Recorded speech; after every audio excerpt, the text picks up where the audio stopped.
Hey, hello again.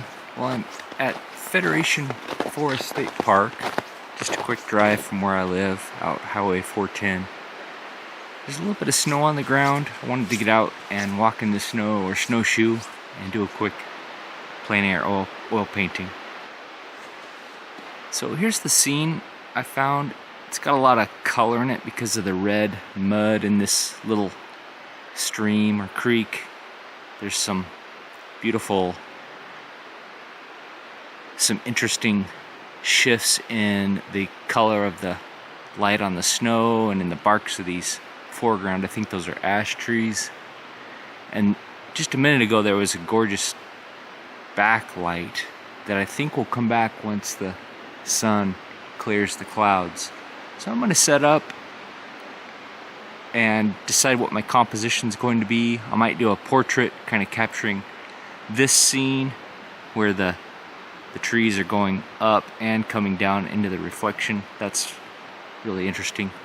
Or I might just focus on just the stream and the banks of the stream.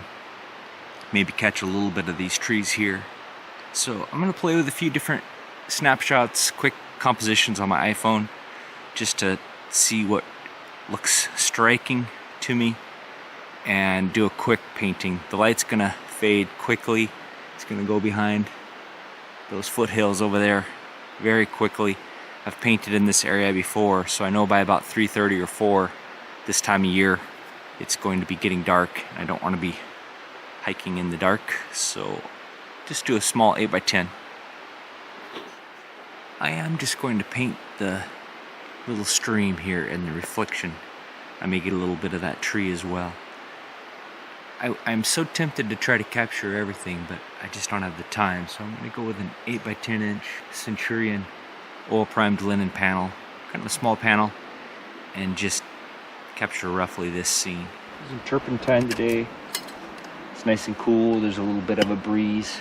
Good ventilation. I'll start with a small bristle brush and just sketch the scene. Try to get the big shapes in, and then I'll go directly into the turpentine wash.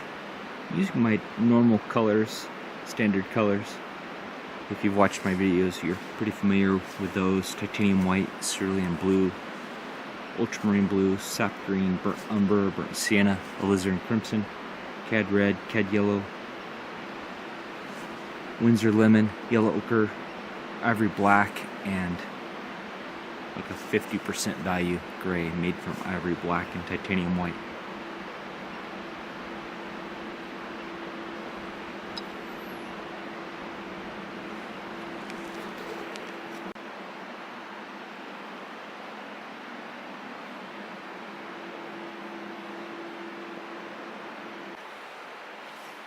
Okay, there's the rough sketch in.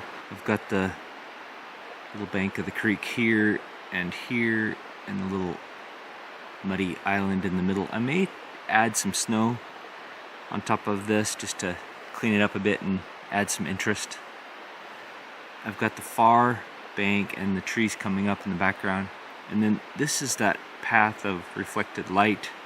There'll be shadow over here and reflected green from the trees over here.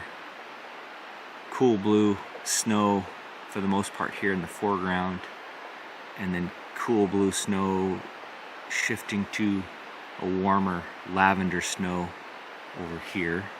I've got this moss covered fallen log coming across at a nice diagonal. So I'll just jump into the turpentine wash now. Use a large broken in old bristle brush.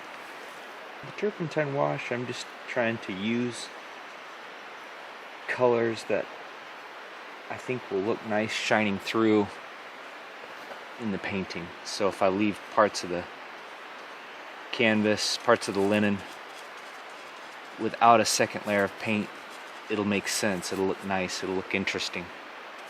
So for instance here I'm using this alizarin crimson with just a touch of ultramarine blue for the background sky, because I'm seeing a lot of cool warmth in the sky, and I know from experience that alizarin will stay back. If I used like a cad red or a yellow for that sky in the background, it would tend to jump forward. I'd have to fight that. I'm going to go ahead and use that same mixture for this bank of snow. I'll use it up here to show that there's light behind the trees, and over here as well. And I'll carry that with just a little more blue down into the path of the reflected water.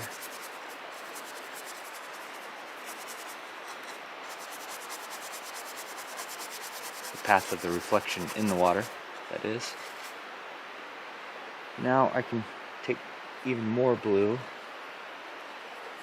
and I've got my palette set up to where the drips are dropping onto this palette or onto my lower glass palette, and then they're also running at a diagonal so they don't contaminate my white. Let's see, I'm going to add this, I think, here.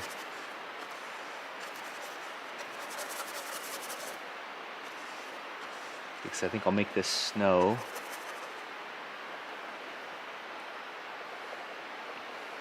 And this is snow over here.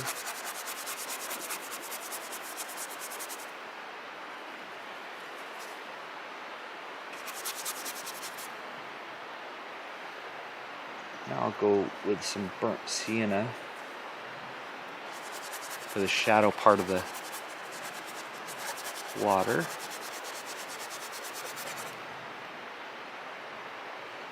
And add some burnt umber as well, just add some warm dark.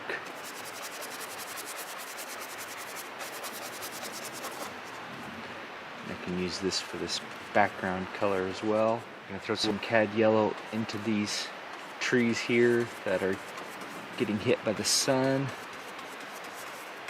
I'm almost completely scrubbing out the sketch, but I can still see it there. It's still there lightly.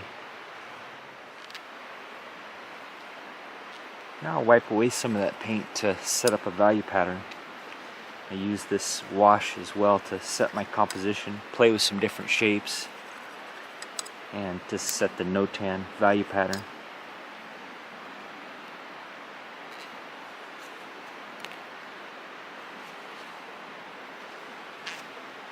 I'll continue to use the turpentine because it'll set up pretty quickly, and if I switch to Gamsol now, the Gamsol doesn't cut the turpentine quite as well.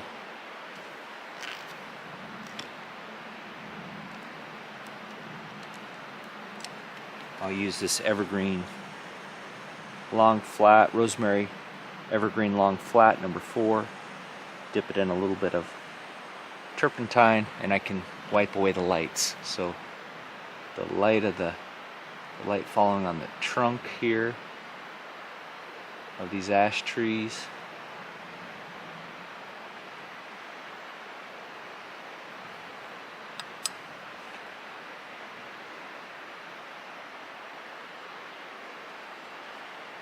I'm not including every ash tree I see there. I'm kind of editing. Throw a couple in the background as well.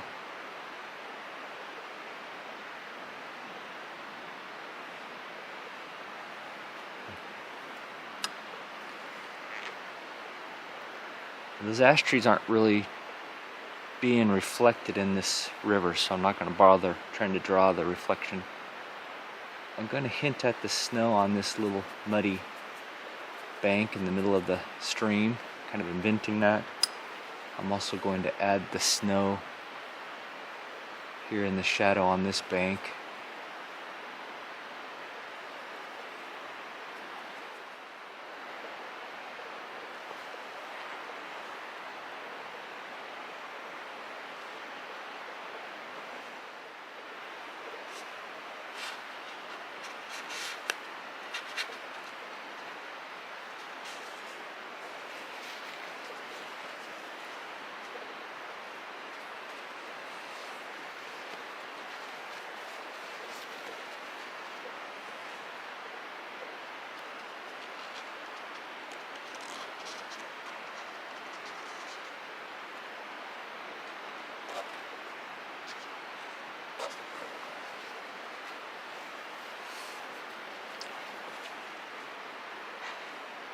You can see you can use the paper towel to make some interesting marks in the wash. Make some neat abstract shapes. Alright, that's good for the wash. Now I'll put the turpentine away and get the Gansol out, get a little bit of Neil McGilp out, and start to mix up the colors in the scene. Now the sky's getting overcast, so I'm going to try to remember, and I may also look at the photo I took when I first got here on my iPhone. As I mix the colors, I want to try to capture the colors I saw when I first got here. It was more interesting than what I'm seeing right now. I'm also going to put my heated gloves back on. I took them off because I got warm hiking around, but my hands are starting to get cold now. These gloves are working great. Rechargeable, the charge lasts probably 8 hours or so, depending on the setting. It's got a high, medium, and low setting. They're not sponsoring me or anything. I just got them on Amazon. My materials list, including those gloves, is in the description below if you're interested. They really are a lifesaver, I think, on cold days.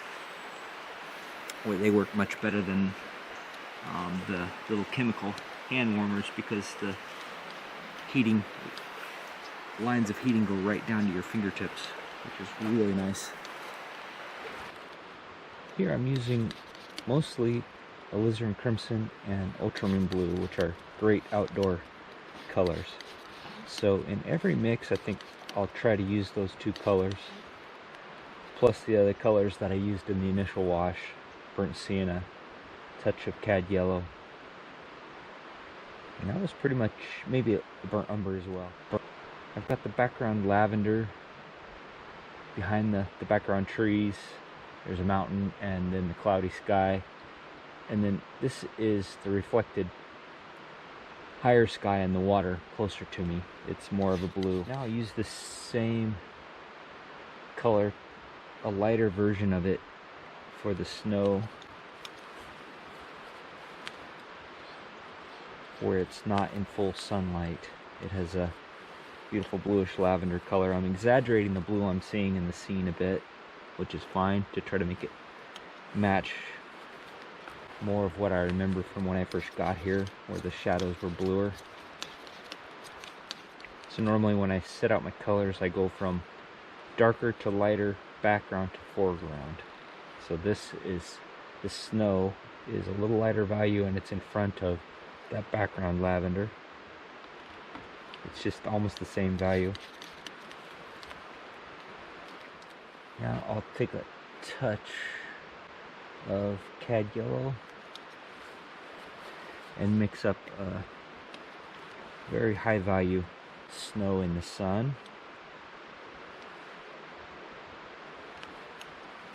Adding just a little bit of Neil McGilp in each mix to get to the right viscosity. I like it to be just about like room temperature butter. Soft but not wet.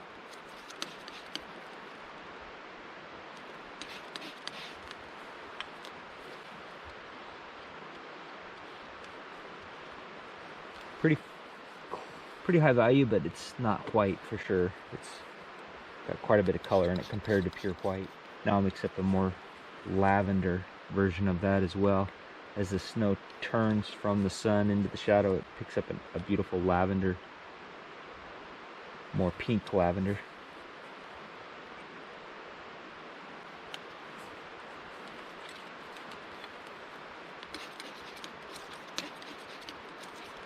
You can see how powerful that alizarin crimson is. It really,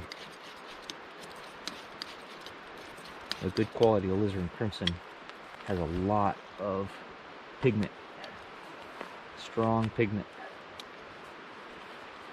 It is what they call fugitive, though. It will fade over time in direct sunlight, so you just need to be aware of that if you're using true alizarin crimson in your paint. There's a risk that over many years, if it's in a sunny spot, it's going to lose some of that alizarin crimson. It's okay to mix up more than you think you'll need, because you can use it in other colors as you mix, or you can take it home and use it in another painting. It's a mistake, common mistake for beginner painters to use too little paint. They will scrimp on the paint thinking they're saving expensive paint, but think about it this way: if you scrimp so much that you don't get the effect you want, if you don't get the painting you want, then all the paint that you used on that painting, all that paint you mixed up, has been wasted, other than the exercise, which it's always good.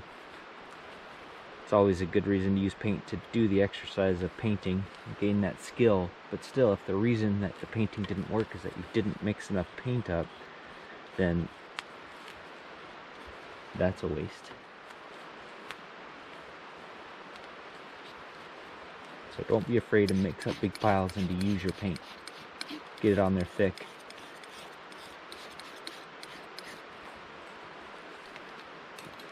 When you want it. There's also a beauty to thin layers of paint, but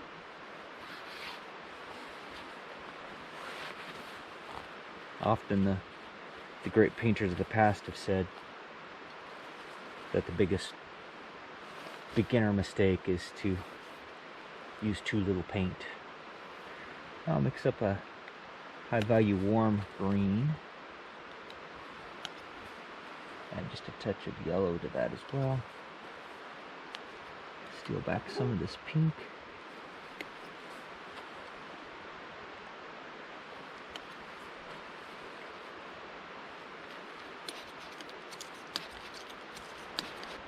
Adding cerulean because cerulean is dull and it cools nicely.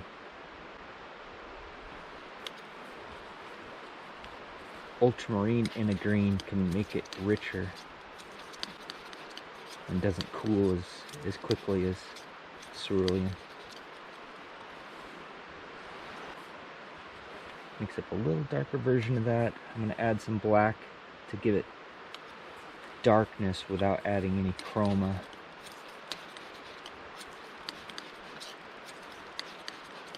This is background, so I want the colors to all be muted. Keep them back, and as I come forward, I'll add more chroma, which will bring it forward.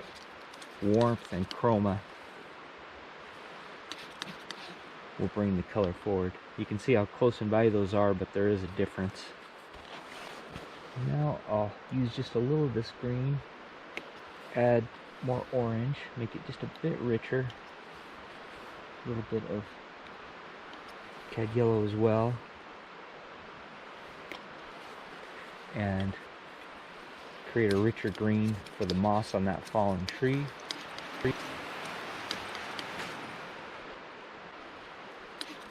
Needs to be a little earthier, so I'm going to add a touch of burnt sienna. Now burnt sienna is an earth color, so it's kind of muted, but a good high quality burnt sienna stains quite a bit. It brings quite a bit of warmth to the game, which is why it's so nice as an underpainting color, because it brings that warmth out. Now I'll use a little bit of this pink, a little bit of this blue, touch of burnt umber, a little more white, and create the bark of these foreground ash trees where they're getting some light. A little too warm, so I'll add more ultramarine, maybe a touch of cerulean as well. Basically, the fewer colors you can use to get the color you're after, the better. It'll be a cleaner color. And the fewer colors you use throughout the painting, the better, because it'll give more harmony.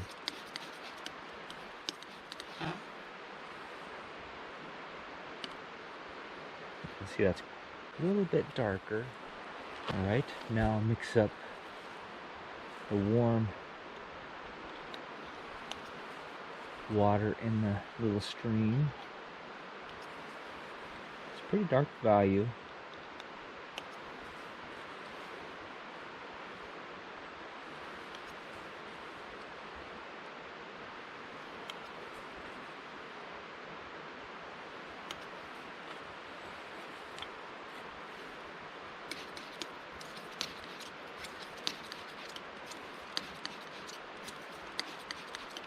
Just mix it up on my knife and hold it in front of what I'm matching in the scene. Now it looks like there's a more orange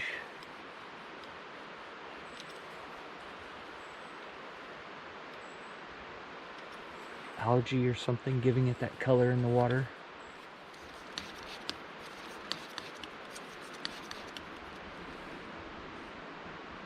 And I want to make sure it stays darker than this, because these trees here in the background are in the light, so the water in the foreground is in the shadow, needs to be a bit darker. I think that is. That's very rich. Yeah, definitely darker. Now there's a more muted, slightly greener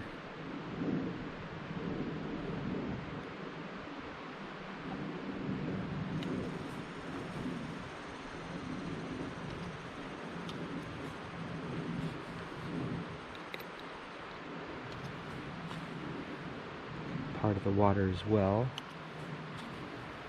So using that same red color, I just add a few more colors to create the new color. Needs to be greener, so I'm going to add some blue.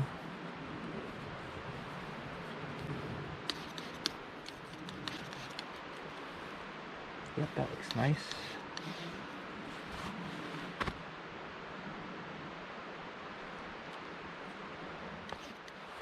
Now there's a much more purple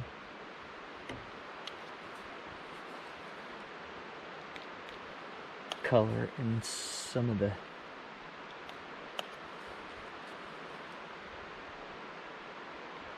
riverbank and shadow, so I'm adding ultramarine blue, alizarin crimson, and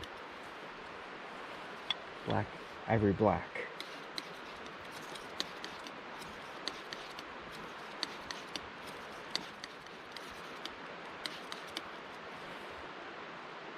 Yep, that's nice. That's my darkest dark in the scene so far. I'm going to mix up a darker, warmer version of that as well, adding burnt umber and alizarin crimson for the deepest shadows.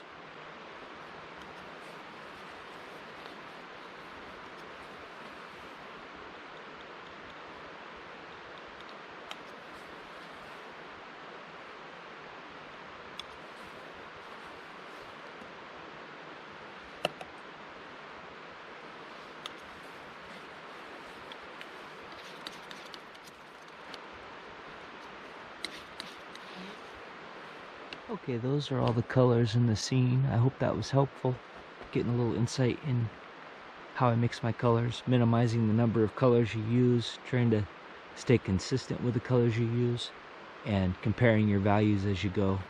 Right now I'm going to start painting the scene. I like to paint with the biggest brush I can manage for the shape. Try to think of it as shapes of color. And I also like to paint high value to darks and background to foreground. So I'm going to start with this number 7 Evergreen. Dip it in just a bit of Gamsol. Help the paint slide off the brush.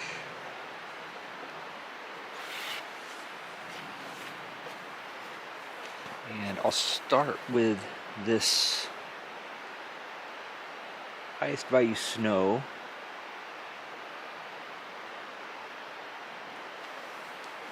Yellow, white, and I'll drop it right here on this fallen log.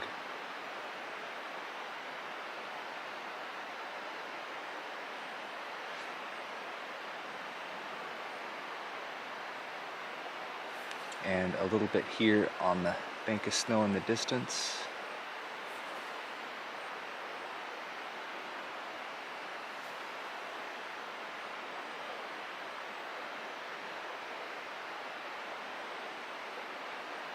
Kind of going by memory and also by what I'm seeing in front of me. Light's a lot more muted now than it was earlier. I'm going to invent a little bit of sunlight hitting this outcropping of invented snow on the little muddy bank in the middle of the river.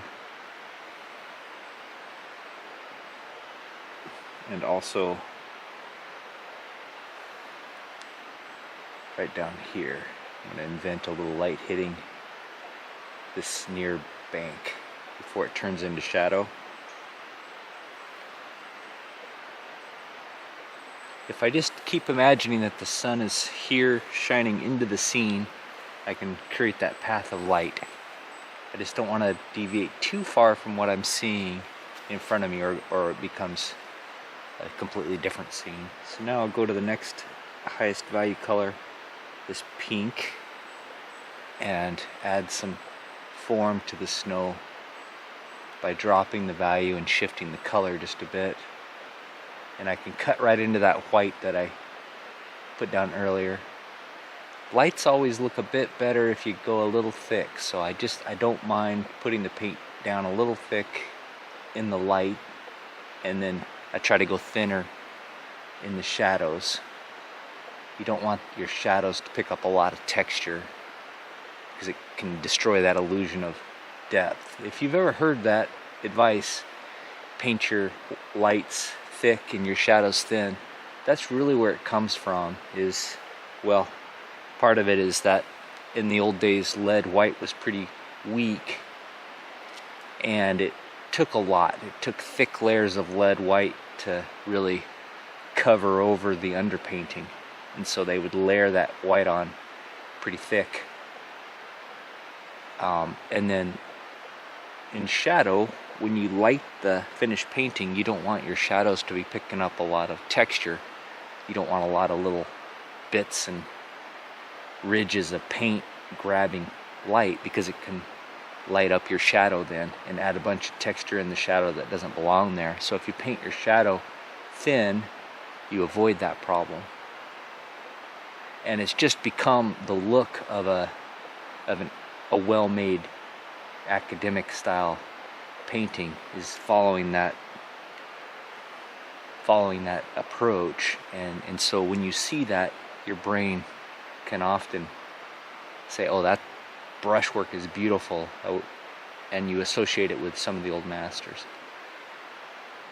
And I'm that way. I love the look of that style of painting, and I want to get better in that area. Now I'll shift to the next darkest and the next cooler.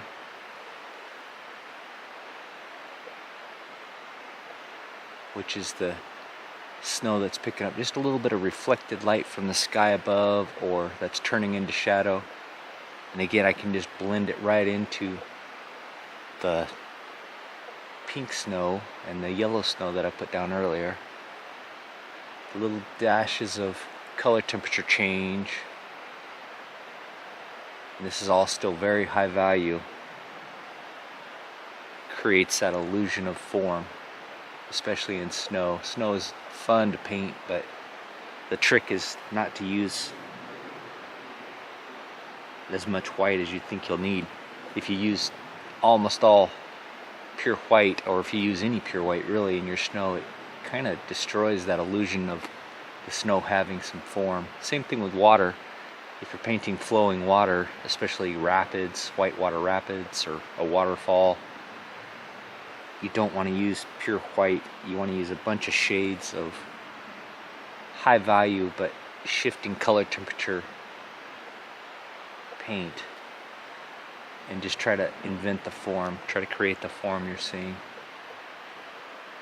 Now I can go a little cooler as this goes away to help push it away.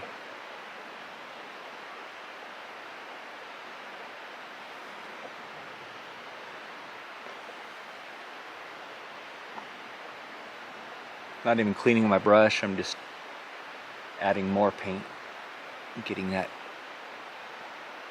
paint cleanly blended on the palette, cleanly blended on the panel. Now I want to kind of suggest that the snow is moving into shadow down here, so I'm going to go a little darker. Maybe even touch this blue of the sky.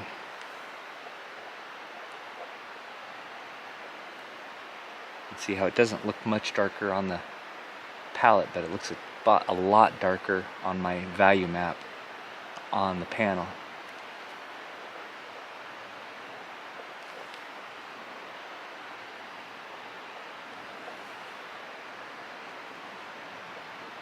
This is a little branch I added in because I think it'll help to push the feeling of depth in the scene. But I'm going to paint over the edges just a bit now.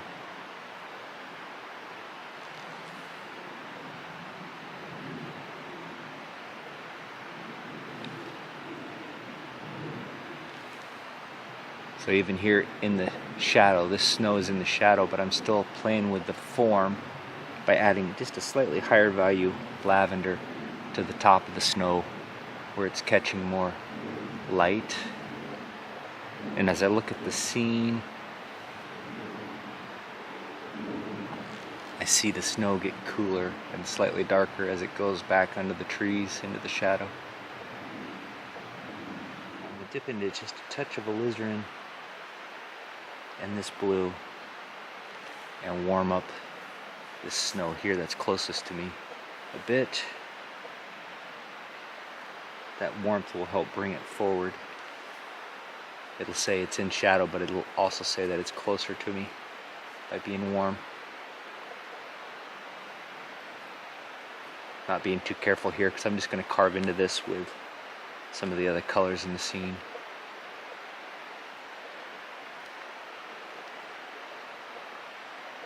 There's some rocks in the water, so I'm just adding some dabs. These closer rocks should be bigger than any far rocks to give it a sense of perspective.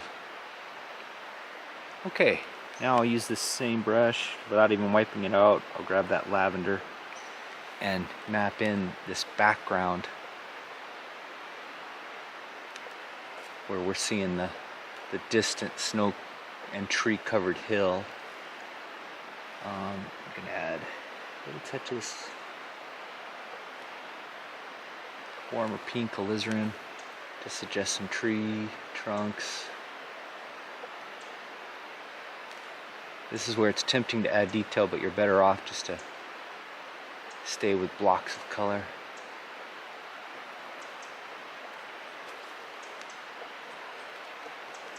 And a touch of this gray to suggest some deciduous trees here.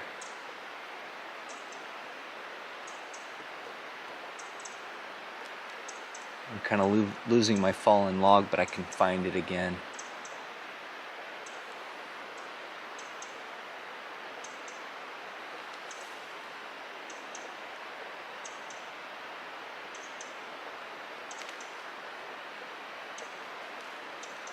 Okay, I can also use this higher value mix and paint the background reflecting in the water here.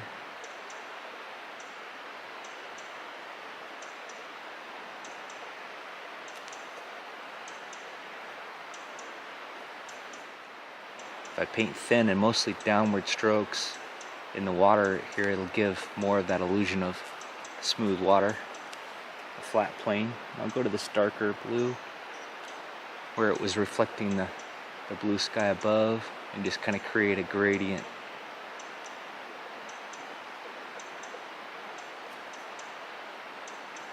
Perfectly fine that it matches the blue of the snow and the shadow down here. It adds interest because your mind will recognize what's going on, but it'll add interest that we're losing this edge here.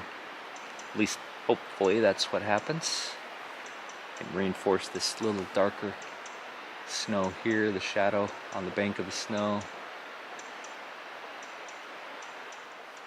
Now I'll go right into these background greens. That seems too vibrant, so I'm going to dull it down just a bit with some of this gray.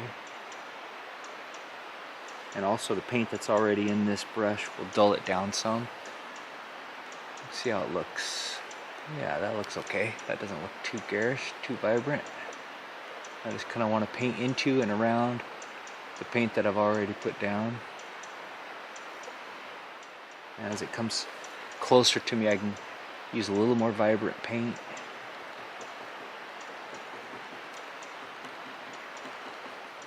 Panel's too small to get any real detail, so I'm not trying to. Just trying to keep the big principles in mind. I'll go ahead and paint this sunny green over here as well, just to suggest that there's sunlit trees in the background. I'll paint some darker trees in front of that. I want to paint the reflected trees, even though now the scene's changed so much, it's not reflecting much green. I remember earlier there was some green reflected in the water here, but it needs to be darker and warmer, so I'm going to dip into just a bit of this shadow, warm shadow color that I mixed up.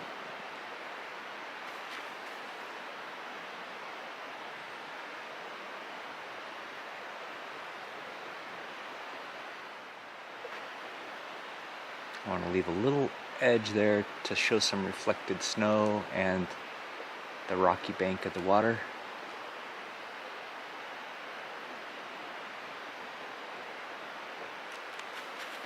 Now I'll go ahead and shift into this warm river color as well. Paint at it over here.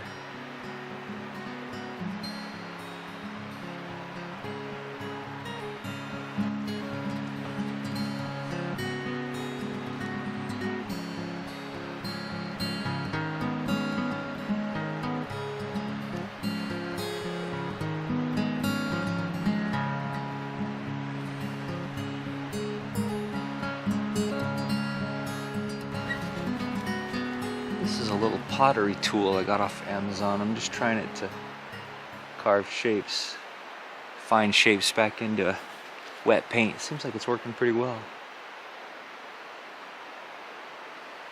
See how that adds so much depth by putting something sharp in the foreground.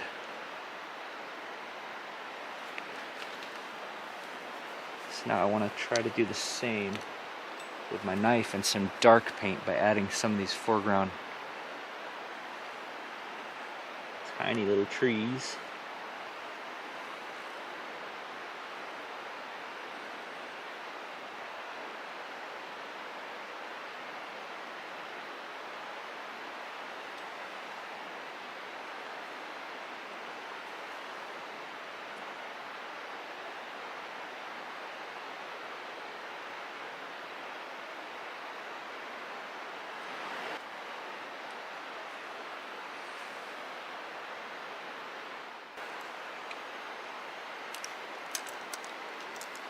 I'll take a smaller evergreen. This is a number 2 long flat.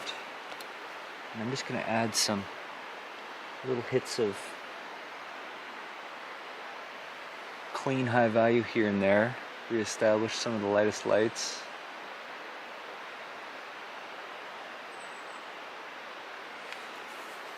And also add some high chroma color to help move your eye around.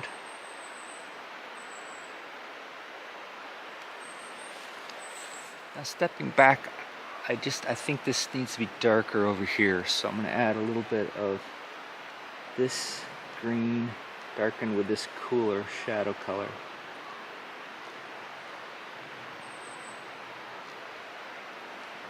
Let's see how that looks if I dab that in. Kind of dab it in around, add a little bit of sap green. Dab it in around the shapes that I already put in.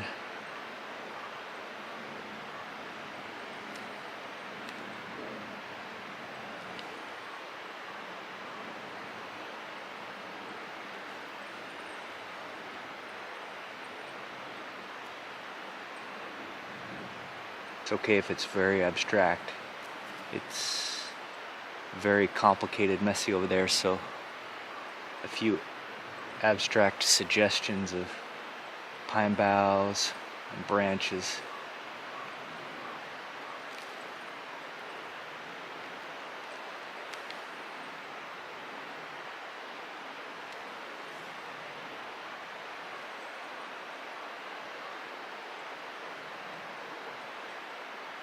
I just need to step back once in a while and make sure it still is reading correctly.